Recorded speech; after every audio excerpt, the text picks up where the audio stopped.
চশমা museum, a house of world class, জলট্যাক মোড়, বহরমপুর মডার্ন হোটেলের সামনে।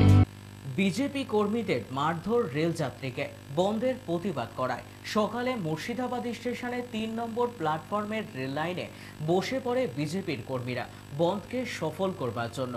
সেই সময় জিয়াগঞ্জের এক ব্যক্তি রাজু হালদার বহরমপুরের এক বেসরকারি হাসপাতালে কাজে যোগ দিতে যাচ্ছিলেন ভাগীরথী এক্সপ্রেসে করে। সেই সময় বিজেপি কর্মীদের উদ্দেশ্য করে বলেন, ৫০০ টাকা দিন, আমার কাজে ক্ষতি হচ্ছে। তার কথা শুনে বিজেপির কর্মীরা তার দিকে তেড়ে গিয়ে তাকে বেধড়ক মারধর শুরু করেন পুলিশের সামনেই বলে অভিযোগ। মুর্শিদাবাদ থানার পুলিশ এবং আরপিএফ তাকে উদ্ধার করে নিয়ে যায়।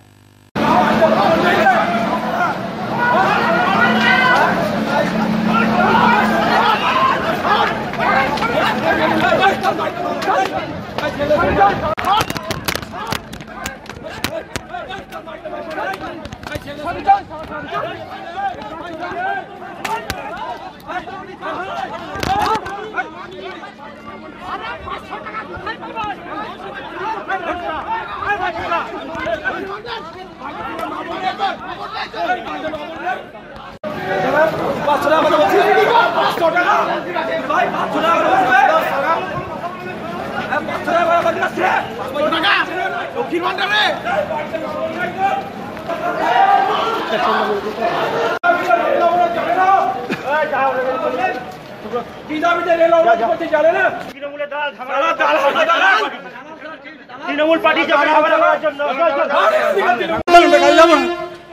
কথাই বলেছি। আর কিছু আমি যাবো দিশা হসপিটালে কাজ করি, বহরমপুর।